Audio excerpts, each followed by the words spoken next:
that you want to say, babes? I just want to say thank you very much to everyone that's out there fighting for me. Seeing this come together and the support has been amazing. I've got a table full of rock stars here that are all working tirelessly around the clock fighting for this cause with me. And I just want all you guys out there across the world to know that I'm going to justify your effort and I'm going to come back stronger and bigger and badder. And once I get back on my feet, we're going to justify all this. Make sure that all you guys' efforts don't go unnoticed. We're going to come together and have a huge, huge party. Oh, sucky now. Hell yeah, I know my dogs are watching. And if you ain't, I know you will be. And if you are my dog and you are watching, you will be, because I'm Swede and I'm here to help you get busy living. And what's that? For me, that's one epic adventure every single month for 55 months in a row. But for you, that's trying to help you develop the mindset that it takes to lead a purposeful, intentional life. Because I love you. I love people like people love pets. I love everyone equally upon acknowledgement. I don't care about religion or race or anything else that's not irrelevant, including age. Age is irrelevant. It's all about ability, experience, and attitude. But American society says you only got to be 18 to carry a weapon of war, 21 before the government can fine you for drinking, and 65 before you can enact a few more loopholes in the tax code. Yet none of these notches on your timeline grant you the experience to know how to act. None of those things. The ability to stand up for yourself and earn your freedoms, or the attitude to do so in a way that helps you get busy living. Age is not an indicator of any sorts. It's only a clue about a person. The real fun in life, the true worthwhile way to spend the most valuable asset you have, your time, is in learning about a person from that person. Tonight, we're going to talk about why you shouldn't let a person's age affect your opinion of them. But first, since nothing is worth having if it ain't worth sharing, please help me welcome to the stage, out of Los Angeles, the dynamic D-Rex.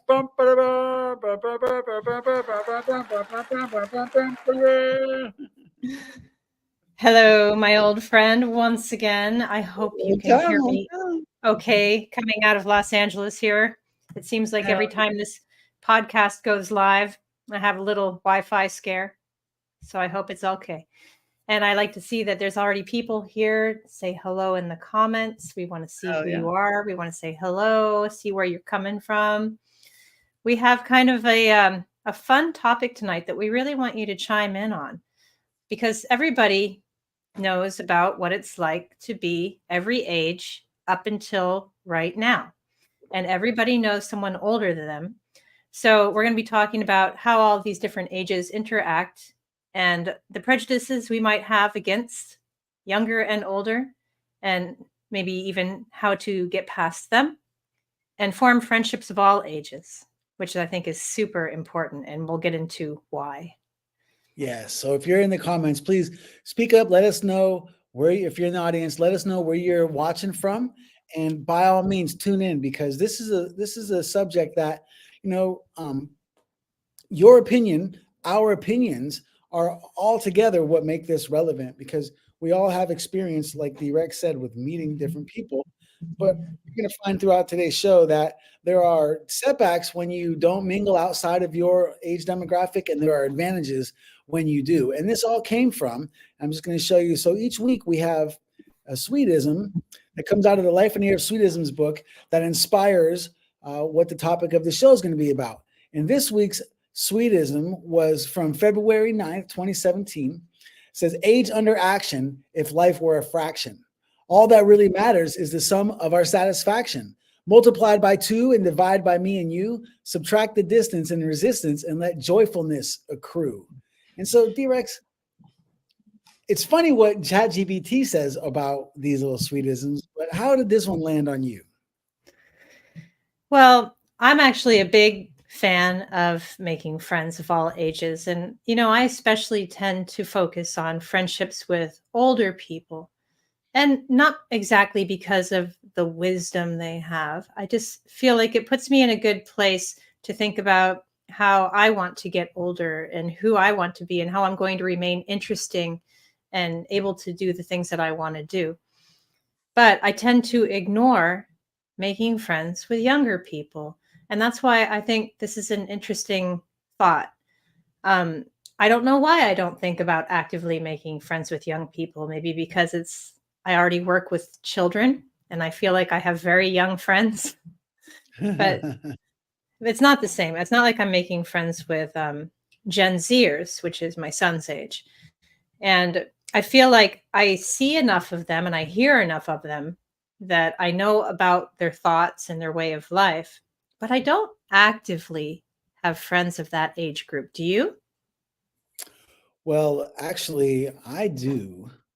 And that has a lot to do with, I think, what opened me up to um, removing age from my lens or the veil that I see people through, I think, was having a child. When I can remember driving to pick Lyric up from school, and premeditating the conversations that we would have.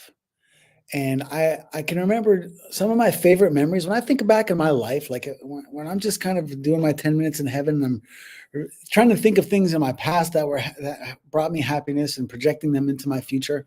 I think about one of the things that always pops into my head is driving over the Mid-Bay Bridge in Destin and on my way to get Lyric. And I have this, I don't know why this same thing replays in my head, but I can remember thinking about what she sees. Like, what is the world like through the eyes of my 7-year-old daughter? Like, how much of what I'm thinking about talking to her about does she actually grasp? I was always trying to talk over her head so that by the time she got there, she would already have some sort of information. But the point is that I was always trying to see the world through her eyes.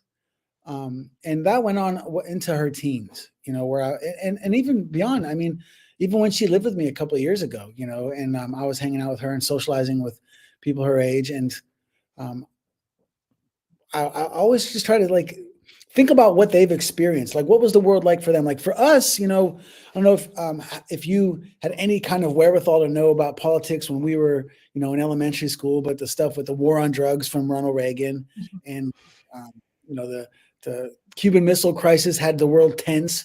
Those things didn't affect us. We were too young. But by the time, the Operation Desert Storm and affected, a lot of people. And then 9/11 is something that impacted us, so the different things that happen in the world can affect your worldview. And for a lot of people now, the younger demographic is trying to adjust to the world through the eyes of a COVID stricken population, and the different things that happen shape how you view the world. And so when you're trying to understand the world, it helps to try to see the world through the eyes of others.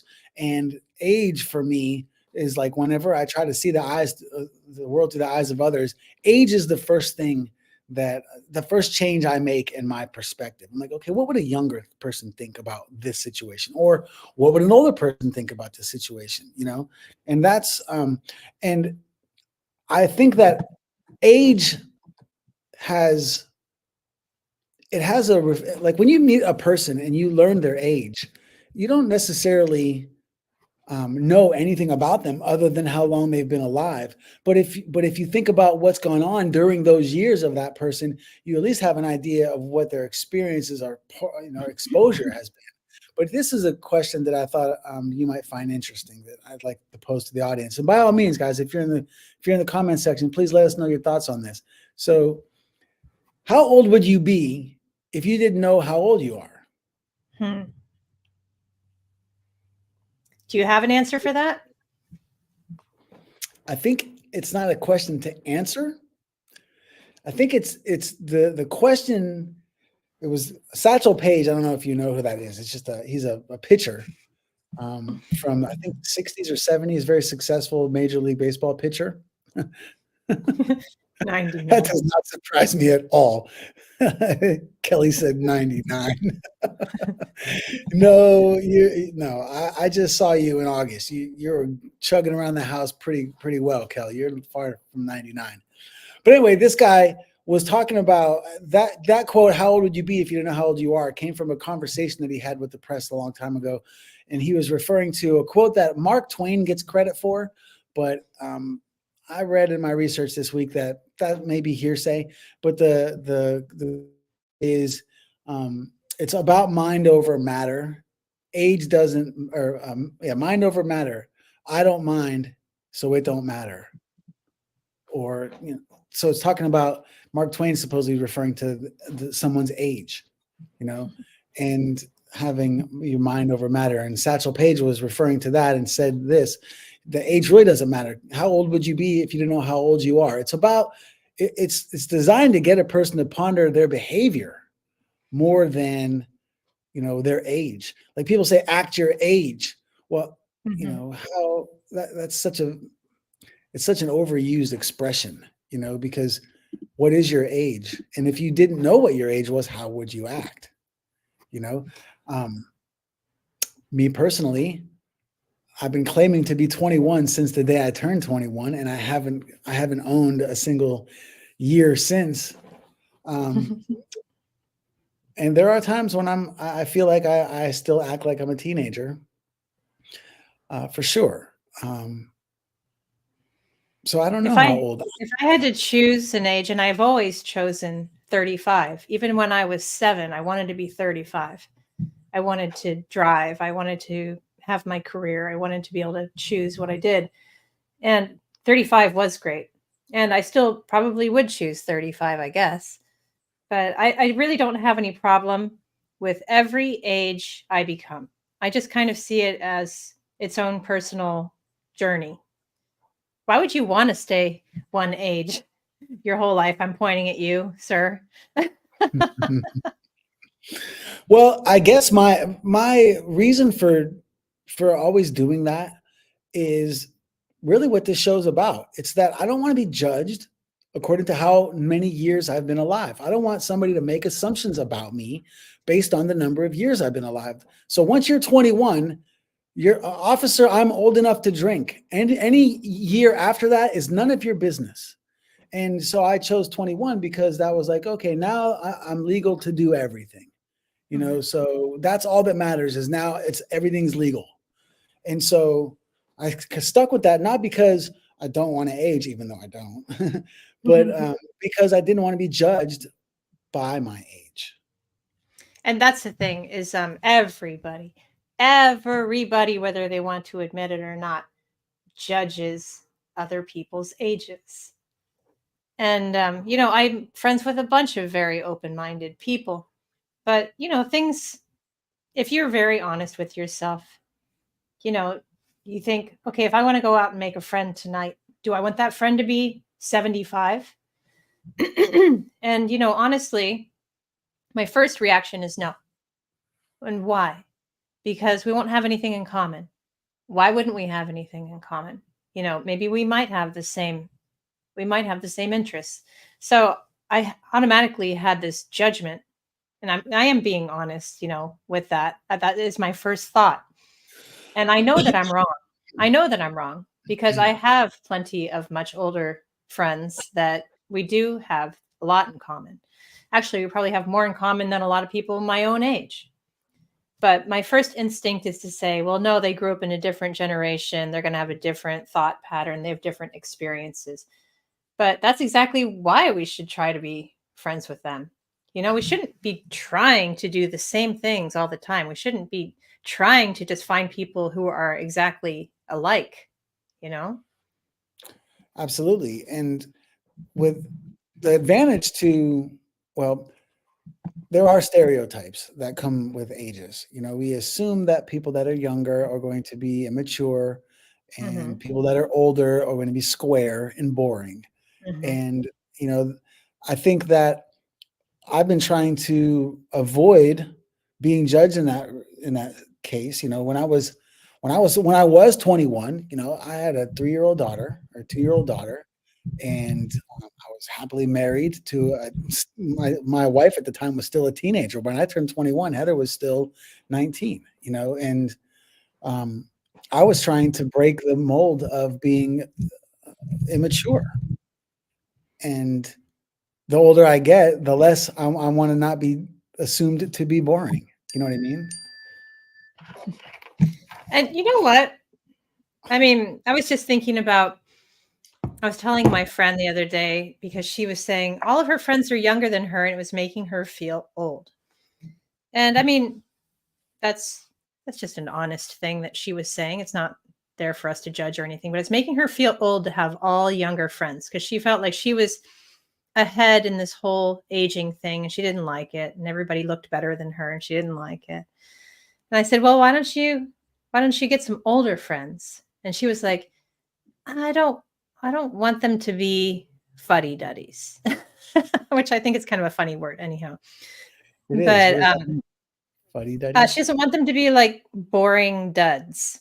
And I was thinking, okay, they don't have to be. There are people of all ages who are boring duds, right? Yeah, right. I've met some very, very vibrant people, older people at the gym. I think that it's important that when you're going to make older friends, that it's probably based on a common interest that everybody's excited about. Because when people are excited, they can talk freely and enthusiastically for a long time about that thing. They're not gonna be boring in that moment, you know. So if we're only talking about older friendships right now, like we were talking about, meetup.com is awesome. You can go find people who are into the same things. And when they're there for that activity, they're going to be excited about that activity and they're going to talk about that activity. You're not going to talk about what's wrong in your bodies. I know that's a common topic for much older people. They love to talk about their ailments, but but when you're focused on something else, whether it's dance class, ceramics, these are all like things that I want to do. Like there's a whole bunch of other kinds of meetups. Then they aren't boring, but you got to find those common things that everybody can be excited about. Kelly said my best friends are 20 years older than me, and we talked about history. You just got to find the thing you're both excited about. And I'm sure that you can, because everybody's got a crazy story. Every single person. Wouldn't you agree? At least one crazy story? Absolutely. Well, you know, it's about feeling comfortable enough to share those stories. And if you're comfortable, then those stories will come out. But a lot of times there's discomfort across age gaps, you know, and that's you know, part of the reason that I wrote that Swedism a long time ago was it said it starts out age under action. And I remember when you first read that, you're like, I don't understand what that means. It means action above age, as in how you behave should be more important than how old you are. Yes. You know, and something I thought was interesting. I was reading one of these studies here. Americans don't seem to have much age diversity in their friendships. A 2023 study found that for a group of young adults aged 21 to 30, more than 80% of the people in their social circles, not counting their relatives, were born within 5 years of them. And then nearly 60% of adults don't have any close friends who are at least 15 years older or younger than them. And, you know, speaking of Meetup, when you go look at Meetup, and I was just looking at that earlier because I'm trying to use that to broaden my social circle here in this city where I know no one. Many of the groups, right in the name of the group, they talk about numbers, 20s, you know, 20s and 30s singles, or, you know, 50 and up, you know, pottery class, or, 40 Lordy, I'm 40 dance class, you know, like, and people are just like, and these are like, you know, it's a common way of behaving in society, you know, and, right. Yeah. and it's to be expected, you know. There's a term, homophily. It has to do with our tendency to be attracted to that which is similar to us. Let me see if I can. Yeah, that's pretty common. I mean, if you notice that even when you're young, like the friend groups that are formed are people that are very alike, you know, and it's definitely a human tendency. And I think that what we're talking about here today, forming friends of all ages, is outside of normal human tendencies. I asked one of my friends today, who I know has a friend who's at least 15 years older than her. I said, and what do you describe that friendship to me? And she said, well, actually, that one's more like a caretaking thing where she wanted to make sure her friend was okay and always taking care of her and going to check on her. But she does enjoy her friendship as well. But I thought that there was something really to that. If we make much older friends, we might fall into a bit of a caretaking role because sometimes they need help, right? And that is not a bad thing either. If we could expect that younger people might check in on us and keep up with us and maybe make sure we're okay every once in a while, wouldn't that be amazing? Wouldn't that be amazing if that was a normal part of society? And maybe that can't happen until we actively start doing that as younger people. Somebody has to start it, you know? Absolutely. It takes the awareness. And so this is another thing that you might find interesting. So I got this off of the study here by Sarah Mormon titled An Integration in the Social Convoys of Young and Late Midlife Adults.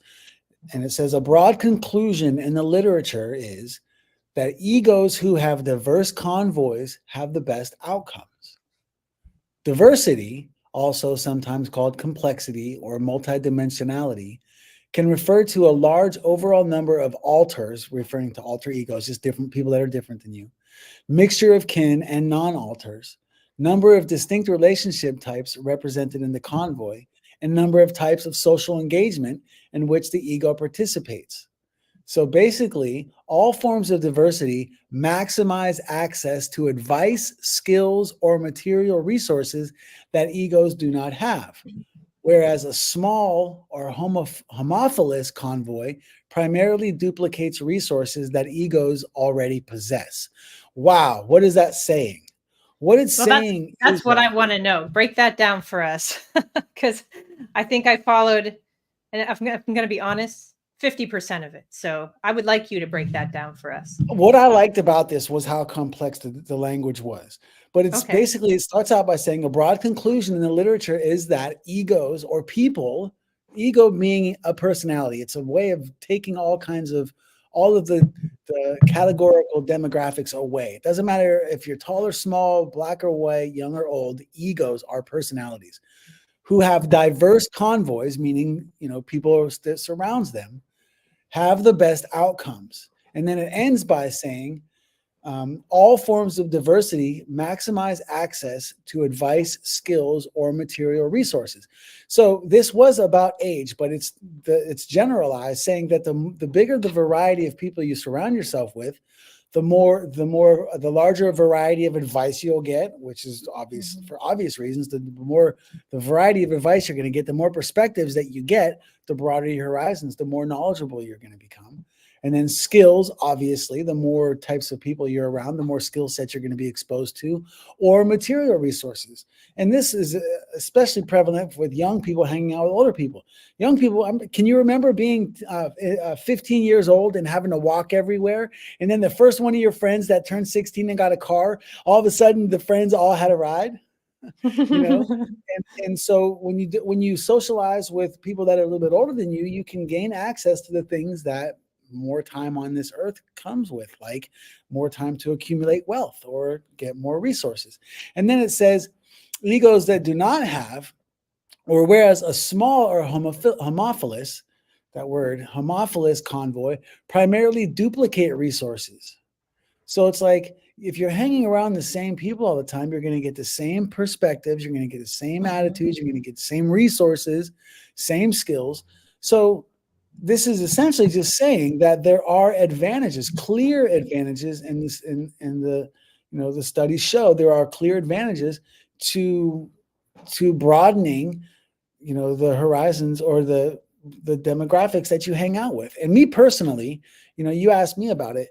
So for the last 2 or 3 years before I moved away from Florida, the person I hung out with the most was 15 years older than me. I was in my mid to late 30s and they were in their early 50s. And that was my dude. Like we had, yeah, he had things that he was wise about that I gained by hanging around him, you know. And then there were things that I was privy to that kept him a little bit more hip because of hanging out with me, you know. And I never was like, oh, I don't want to hang out with him, he's old and boring. And I'm sure he was never like, I don't want to hang out with him, he's young and dumb, you know. Like we just had a great friendship, you know. And I love that dude. You met him, my boy Iron Meyer. Yeah. He's my dude, you know. And I mean, honestly, everybody likes Myron, but I miss that dude. And the last, like I said, we knew each other for probably 7 years before I left town. But the last three of it, like he was really my top dog, you know. And what's funny is coming over here to Phoenix, all of my friends are at least a decade younger than me. And the ones that I hang out with the most often when we socialize are in their mid-20s. They're lyrics age, you know. So, and I firmly believe in being coherent or cognizant of that. And I'm not saying that I avoid people my age. That's silly, but I definitely do. When I see people that are younger or older, I definitely it does cross my mind that they have a unique perspective that I'm attracted to learning about. That's what Erin is saying here. She hangs out with her elders. She learns from the ones who are living the way she hopes to. And that's what I was saying about the ladies that I like to talk to at the gym. Now, honestly, I don't hang out with them outside of the gym. I should. And I think that even if I think about making friends with someone way older or way younger, maybe we don't have a lot in common. Maybe we don't have a lot that we're both interested in. But would it be so bad to look at those friendships as a caretaking role? You know, if they're much older, checking in on them, making sure they have what they need. And for the younger people, setting a role model type situation for them, giving them advice. Is that such a bad thing? Friendships can be built on this, you know? For sure. And I like to think that the advantage that I get from hanging with people that are younger than me is, number one, I get the newest and hippest music that's coming out lately. That's true. And I will not claim to be any more hip than my age. I'm definitely 21. I mean, you know the truth, but music is, you know, pop culture. You stay more in touch with pop culture when you're socializing with people that are younger. And something that really does it for me is when I'm in a situation where I'm having a conversation with someone older, and like, especially like in waiting rooms or airports, one of my favorite places. When I'm in an airport, I almost always look for somebody older than me, because to me, that's an opportunity to, I mean, you're stuck there. You're not going anywhere until the plane takes off. And usually whoever you find to talk to also is in the same boat. And when you get to talking to people that have been around longer than you, it's so interesting to hear about where they were when certain things happened. You know, like I remember one time I was in the airport, and I think it was when I was traveling home from Thailand. And I had a conversation with somebody that served in Vietnam, and they were like, you know, usually I don't talk about this kind of stuff, but because I was so inquisitive and I was listening so intently to the other things that they talked about, and I mentioned that, you know, that they were around that age, and I was like, you know, what was it like for you, you know, to experience, what was the world like to be present when Vietnam was happening? And this person like started to get really emotional and started to get really passionate about what they were talking about. And he didn't tell me really about like the actual warfare. He was just talking about really about politics and about people, you know, and about how communicating with Asians during that time, so many people frowned upon it. Like you weren't allowed to be nice to Asian people. It was like, you know, like, and then you think about how different it is nowadays compared to then. Or, you know what, lately we're coming back around. We're degressing when it comes to racial tension, you know, but it was really interesting for me. That was 10 years ago when I was on my way back from Thailand the first time. And did you see Kelly said war vets as right. people you're interesting to be friends with? Yeah. Yeah, and same thing with what Brian, what's up, Pickle, said. The point I'm making. Some of my best conversations, he said, and wisdom I've learned has been from people older than me. So I don't think there's anyone that's worth their weight and has any kind of head on their shoulders would not disagree that there are gains to be made by socializing outside of your demographic. I think that younger people are typically more reluctant to socialize with, especially if it's cross gender. I think younger guys are intimidated by older women, and younger women are probably slightly paranoid about the motives of older men. Yeah, I think that what you're introducing there is then there becomes something else. There's another dynamic there where you're not sure of what the other person wants from that interaction. Yeah. And most younger girls, if they're being approached by an older guy for conversation, they can almost guarantee it's not for friendship.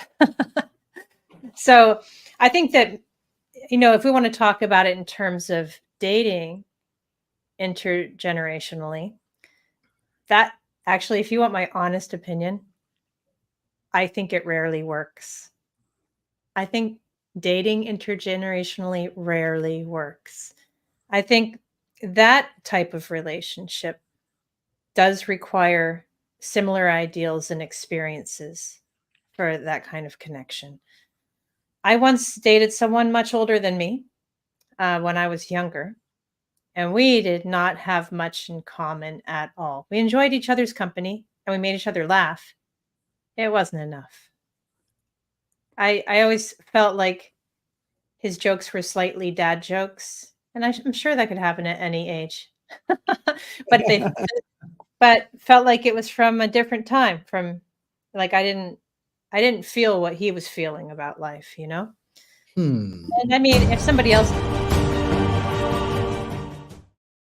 I'm gonna have to beg to differ with you on that one, D-Rex. I can't believe you pulled that one out. I think that there are challenges when you're dating across age gaps. But when it comes to older men and younger women, I think you can almost, what is the percentage of women that date men that are older than them? I would say I haven't done the research, but if you were to guess, how many of if you were to say your 10 closest friends that are females, how many of them are dating a man that is younger than them at all? One was married to someone just slightly younger than her. Slightly younger. So that's rare. But so most of the time women date older men that are older. Let's not say older, because that older, when you say older men, it sounds like much older. So right. A man that is older, like for example, me and Lyric's mom, I was older than her, but I wasn't an older man. I was only a couple of years older than her. We were in high school, but when you start to get into your 30s, a 30-year-old woman can date a 40-year-old man. I would say that there's no problems with that, even though they aren't. I would say that's within the same generation usually. You think 10 years? I think once you get past 15 is when it gets a little sketchy. 15 years? I mean, not only have I dated quite a few people 10, 12 years older, no difference. As soon as it went over 15, big difference. Yeah, I mean, I think that it really depends on the people. I don't think that there should be any kind of intrinsic warnings about it, which is kind of what you're implying. And that's why I brought the who's wrong.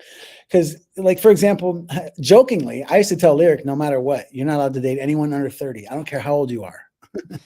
and only because it was in my opinion, even though I hadn't even turned 30 yet when I was telling her that, I was like, dudes under 30 have nothing to offer and have nothing good in their brains. And that was based on the concept that I think that once you get to a certain age as a man, then you can.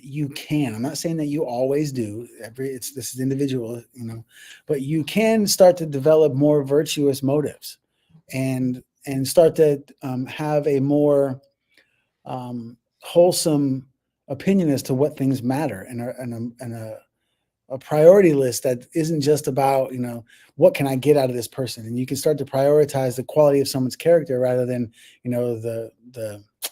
their curves. You know what I mean? And I think now, with the way that information is exchanged and how we have so much more access to everything at all times, I think that younger humans are maturing much more quickly and are exposed to things that formerly they wouldn't have been exposed to. And I think that maybe, in the past where, you didn't have that access to information, that it would be a more legit claim that you're making, that there's not common ground. But I think that now, with the way that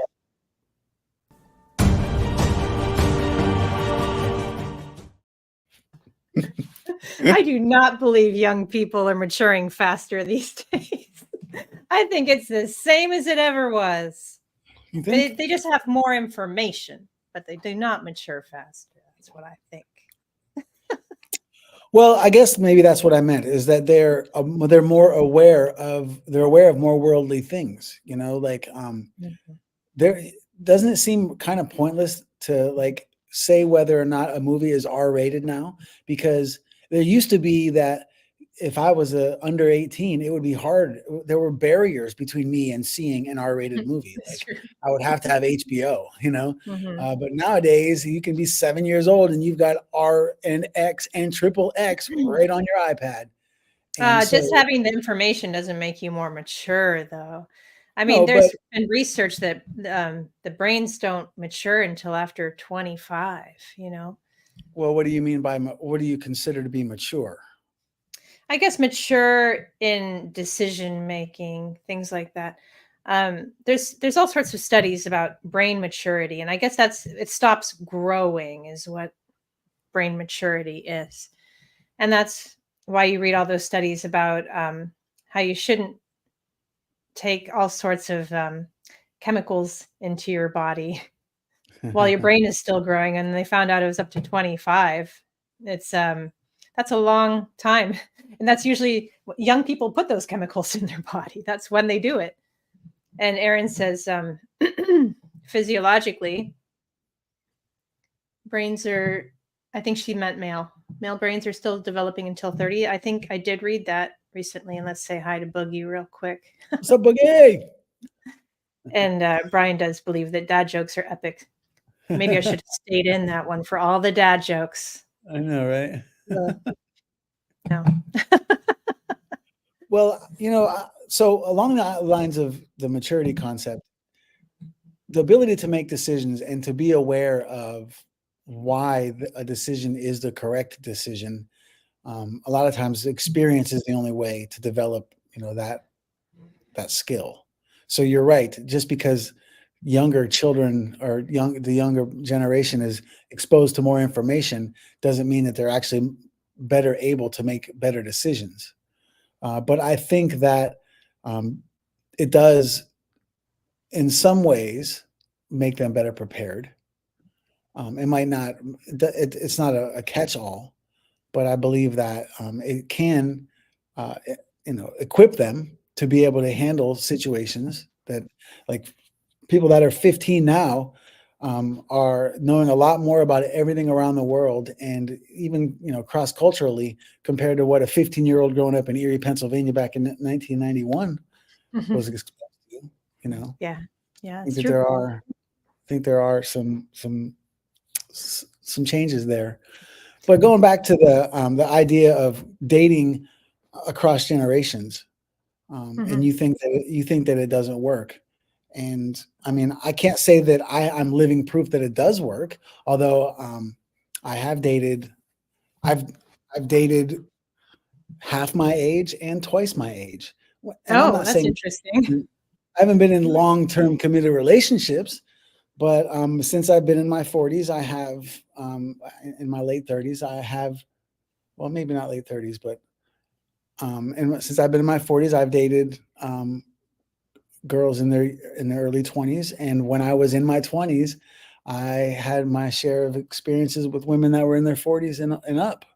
And at no point did I ever feel that there was a shortage of things to talk about or common ground. But that could be me because I'm just so intrinsically curious. You're easy to talk to. That's for sure. I'm extremely And you know curious. what I was saying earlier about how I felt that 15 years was the deal breaker? Like that was But the limit? What? Oh, gosh. No, don't put that up on the not putting screen. that on the screen. Don't put that one on the screen. You know how I was saying that I felt like 15 years was the tipping point.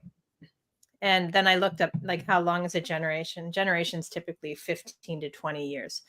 So that's probably why it feels so different, that dating interaction. But maybe we should just get back to the friendships that you can make older and younger.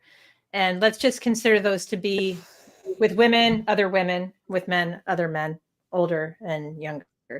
Otherwise, it gets a little tricky, you know? Well, yeah, but that's the thing, though. I don't think that it should be taboo, though. I really don't. And Not taboo. It's just tricky. It's just tricky. Sure, but that not so tricky to be discouraged, you know. Um, when I think about my options for dating, if I meet somebody and they have the personality that I'm attracted to and they're physically attractive, which we all know is the most important or the first important thing. It's not the ultimately most important thing, but it's the first important thing, the personality is what matters to me. And I wouldn't eliminate someone from being too young. And I wouldn't eliminate someone from being too old. I would eliminate someone from being too immature or being too boring. Yeah. Just, to use basic generalizations about younger being less mature and older being, less exciting, even though that's not, it's not I would hard. say it's a pretty common belief about that. And I think that it's important that we be honest about our initial thoughts. Let's not pretend that we are above these basic thoughts. I think most people do think that right off the bat, Mm-hmm. Mm-hmm. Yeah. Well, that's the thing is that I believe that that's part of a more purposeful and intentional and deliberate life is to not limit yourself in that way. Don't assume that because someone isn't your age demographic that you don't have anything in common with them and that they're not worth your consideration, because you never know. You could, like I said, Myron was 15 years older than me, and the person that I hung out with most often here in Phoenix before she got a boyfriend, because we weren't interested in each other romantically, but we had good friendship. She was in her early 20s, and never did we go anywhere and do anything where there was like any kind of awkwardness or lack, But like I said, and like you just said, maybe I'm a little bit different because I am so intrinsically curious that I think I'm the easiest person to entertain on the planet. Like, give me a person that talks and listens, and I'm not bored. Well, you know what I did? I went to AI to ask it. I love asking AI things because I think it's so funny to get human advice from a computer, because often it's pretty good, And I asked it, like, what are some ways to meet older friends and what are some ways to meet younger friends? And they were pretty close. At first, I kind of rolled my eyes like, this isn't even a different answer. But, it kind of is. You have to think about the different ways that older people like to interact and the ways that younger people like to interact. So you're going to meet older people in face-to-face groups, community center classes, things like that. And I think that's probably the best way to interact with people older than you, because you're focused on that one thing, like I was saying earlier, and it gives you something to be excited about together. And when it comes to young people, it says meet them over like social media. I was like, no, that's not good advice. Like, how? No, I'm not going to do that. I'm not going to go look for younger friends on social media. But if you happen to have children that are grown, certainly try to host their friends, have them come over and host them, and just listen. Just listen to the younger people. If they ask you for advice, sure, give it, but don't treat it like it's lecture time. And if you do that, if you just listen to them and let them hang out and you feed them, young people love that. You feed them and you listen to them, you will have younger friends that enjoy visiting you. I think that goes for across the board, that if you feed people, they will like you. But Brian said, I think both points are valid, as unfortunately nowadays people are so sketchy of people in general. And yeah, Pickle, I'm glad that you mentioned that, because that's part of why I wanted to introduce this topic to the listening audience, is because we are so sketchy these days in general. And there's lots of causes to that. And I think age is just another thing for us that we allow to come between us. And I truly believe that one of the keys to getting busy living is to being able to enjoy as much of the moments that you get as possible. And when you can remove barriers like ageism or prejudice from your life, then that's going to give you more opportunities to relate. And I don't think that, although there are advantages in certain cases, to rallying around people that are part of your age demographic. Like if you're going to be playing sports and you're talking about athletic ability, it's fair that you have relatively similar ages. I think it's not fair if you're too young compared to people that are in their prime, and it's not fair if you're too old. So that when it comes to fairness, that there's some credence there. But other than that, I don't think that there's any advantages, to being prejudiced about someone's age. Yeah, there's not, because what you're talking about is ruling out friendships. There's no advantage to that. There's never an advantage to ruling out friendships with people. Yeah, there's not, and there are disadvantages to being prejudiced. Like think about this, if you're age prejudiced, what do you think about yourself when you become those ages? Age prejudice contributes to negative self-perception, especially once you get older. If you're young and you think older people suck, what happens? You're gonna get old. What are you gonna do? You're just gonna age into depression, Yeah.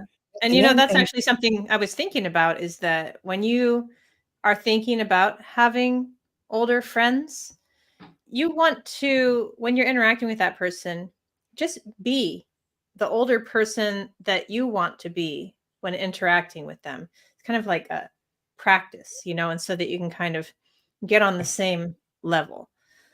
And when you're with the younger people that you're hanging out with, you got to get on their level. It's your job as the person who wants to interact. You can't expect that the people are going to come flowing to you and you're just going to choose to have younger and older friends. This is something you actively have to do because of our natural prejudices. Has to be something you actively do. Yeah, and if you think about if you don't learn to remove this prejudice from you, then you're dooming yourself, because we don't get younger. Although I think we should do a podcast in the future soon about this Life Force book I've been reading that Tony Robbins let go of last year. this book has got all kinds of really cool stuff in it. We need to cover, but like if you isolate yourself and become lonely, if you are the type of person that thinks old people are boring, and you get boring, and you just think, or you get older, you think, I'm just boring, so I'm not going to go around being around, and that there's a huge impact on your emotional health if you see it that way. And I have something to say about that when you're done. Sure, go ahead. I think that's actually something that we put on ourselves all the time. We always say things like, oh, I'm getting old. Oh, I'm old and boring. I like to go to bed early or whatever. And these are prejudices that we perpetuate. Whereas going to bed early actually feels great. It's not a old or a young person. It's just a healthy thing. And it doesn't actually come from wisdom. It just, realizing what feels good, what bodies need. But when we say things like, oh, I'm getting old, and we say it in a negative way, then we're making older people and getting old sound bad. When all we have to do is not think about it that way. Like, I love to go to bed by 9, honestly, by 9:30. And I don't see anything wrong with that. I'll keep that in mind. I don't see anything wrong with that. And if I did, and then I would say that to people like, oh, I'm boring. I go to bed at 9. I don't think I'm boring. And I think going to bed at 9 is fun. And I'm sure that there's plenty of other people that agree with me. But I think it's important that we don't talk negatively about wanting to do things that are good for ourselves or that feel good as you get older. Like taking exercise classes that focus on your joints, or just taking it a little more easy on yourself. And don't make it sound boring. I think that as of right now, it's our responsibility to start aging more positively and talking more positively about it, because the people who are already much older, they're already there. They have to kind of accept the ideas that their generation have expected of being older. But we still have time. We're right in the middle here. And if we start thinking more positively about how we're going to do this and who we're going to be and how we're going to stay interesting and interact with each other, I do believe that our aging can be different and can be good. And that the younger people will still want to hang out with us if we focus on staying interesting. We have more of an opportunity to do that now than ever before with all of how technology is working. And look at my man, Paul Santone, chiming in. What's up, bro? He says, but even in sports, mentoring occurs in different generations, often helping them excel.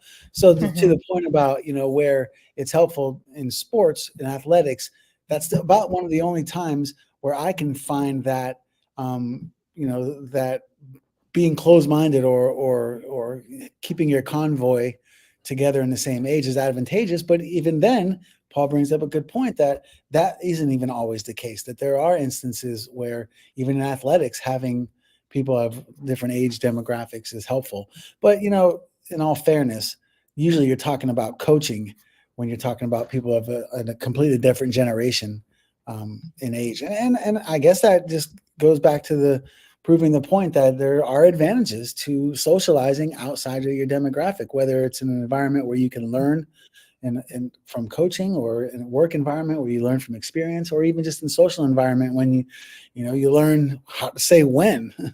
Because I can tell you this, it wasn't easy for me to know when to say when I first got started. When you're young, doesn't it feel like you just don't, like young people want to stay up late, like kids don't want to go to bed at night. That's not a learned behavior. What is it about it? It's because, man, there's fear of closing your eyes and not knowing if you're going to wake up, or there's fear of missing out, so we do, want to stay up late and want to get the most out of things when we're younger. We're just, I think, more enthusiastic. And as you age, you start to realize, what, I know the sun's going to come up. It's been coming up all this time. I know it's going to continue. And you're just more comfortable, and it's easier for you to lay it down and look forward to the next day. I don't know. I do remember when I was young and I hated sleeping. I felt like it wasted my time. Yeah. And now I feel like my time is wasted if I didn't get enough sleep. Like sleep is so important to utilizing your day correctly. But I think the most important thing that I would hope that people would come away with from this conversation is that it's not going to just happen. You're not going to just automatically get younger and older friends to enrich your life in the way that we were talking about. You really have to lead by example. You really have to be the one to reach out and ask people questions about themselves and engage them, because there's so many stereotypes and there's so many ideas that are sometimes right but mostly wrong, and you can't expect other people who aren't really thinking about it to be the ones to reach out. So I would hope that people would think about that in the upcoming days and do a little bit of reaching out themselves. Yeah, there's some things that you can do that will help you foster relationships outside of your age demographic. First of all, just reflect on yourself. Look at what would you prefer if you were either younger or older, and like you were saying earlier, be that which you would like to see. And just be willing to communicate openly. And a lot of this, may seem like it applies to life in general, but I mean, being a good person usually does, but you want to challenge stereotypes. You don't want to just assume that because somebody's younger that they're not as experienced or intelligent, or if someone's older that they're boring or that they go to bed early. So if you think that, if you just fall into the stereotype thing, you're doomed there. And then some other advantages is like intergenerational activities. Like there are things that you can do that maybe you wouldn't have had an opportunity to do if you were only sticking around people that were your age. So there's advantages to doing this, aside from just at the end of the day when you're deciding to lay it down, you can be like, man, I bet that person really appreciated my effort to transcend the gap. You know what I mean? And so I got some other comments here. Rob Swede, what's up? We got another Swede in the house. My friend circle is mostly 10 years older than I am. That doesn't surprise me about you, bro. You got that wisdom walk about you. And then I think Kelly thinks that we're both right. Well, mostly. Mostly right. and some not. I just hope that these conversations we have and people who tag along with us, it just makes you think throughout the week, when you're making your own decisions, how you might do things a little differently. I know that these conversations, even between me and you, always make me think, and I'm always very appreciative that we have these conversations every week. Speaking of that, one of my key confidants, a person whose opinion I value greatly, was saying that he was watching a show that he didn't catch live recently, and was very complimentary about the fact that we're not cliche, that we're not talking about current events like everybody else is, and that it's hard to find a resource for uplifting encouragement like what we're offering. So I hope that you guys get that out of this, because we get that out of each other. I know that's a fact. And I enjoy the things that I learned preparing for this show each week, the things that we learned from each other talking about what we're going to talk about. And I just hope that by putting this out there, I know that at this stage right now, while we're polishing our skills, that I hope that we're putting out quality stuff that when the audience grows and the awareness broadens, that we're actually going to make a difference, because not everybody is. You can watch current event shows today and come away none the wiser, just a little bit more upset about things. Aaron says, I can learn from any demographic. Some show me how I can live. Some show me how I don't want to live. I need them all. And isn't that the truth? Amen, sister. Amen. And I'm going to say that I'm going to add to that, Aaron, is that you're going to be showing a lot of people how they'll want to live. So it's important that they have you. Maybe they're going to show you how they don't want to live, but you're going to definitely show them something. Hey man, we need to get Boozy back on so we can talk. She can talk to us about how things have gone since her last visit with the Get Busy Living podcast. Because I know that she's always growing, and that girl's got so much to say, and she's so interesting to talk to. But this subject has been fun. Next week, D-Rex, we're going to be talking about people that like to complain a lot. Oh, and why bother complaining? What are you complaining about? Well, I can tell you this. There are times when I can't stop myself from thinking about complaints lately. And how do I get myself out of that? Believe me, I've got legitimate things to complain about, but just because they're legitimate doesn't mean it makes my life any better to complain about them. So come in next Thursday and come check out why we believe that if you're going to complain about that, just scratch that itch and fix the problem. Stop complaining and start getting busy living. I can want to say to our friends in the comments section. Oh, we didn't get to say hi to TJ here, but hello. This topic here, I used to be a master complainer. I have so much to talk about, and I know that everybody has had a moment in their lives where they were doing a whole lot of complaining. So feel free to come back next week and talk to us about this subject. Yeah, actually, I do want to, before we sign off, want to say thank you to Smiles for showing up. But Paul's got an interesting thing here. Oh, here we go. Sorry. Are we fighting each other? We're fighting. You go ahead. So Paul said, in Diana's defense, you have to earn influence as you get older. They will seek out the interesting, the admirable, or someone to aspire to be like. We need to, as we get older, project those qualities. Yes, I'm glad that you picked up on that aspect, Paul, because I think that's important. We are trying to influence people to be better humans, and that was solid, D-Rex, what you were talking about, because we do need to be mindful of that. Yeah, we have to. We're in charge of ourselves. We're definitely in charge of ourselves, and as we get older, it's our job to stay relevant and interesting. It's our job. Well, I hope that we continue to get a little bit better, a little bit more relevant, a little bit more interesting each week. D-Rex, thank you once again for always being my rock and showing up and being here for me. To everyone in the comment section that showed up, please, if you haven't already subscribed to the channel, go to YouTube, find a Get Busy Living podcast, subscribe. If there's anything in this show that you liked, please share it. Hit that thumbs up button. That does help. D-Rex, I love you. And please, I love you. Always remember, no matter the weather, we're all in this together. Whether sunshine or rain, there's no joy without pain. Always remember, we're all in this together. Can I get a hell yeah? Hell yeah. But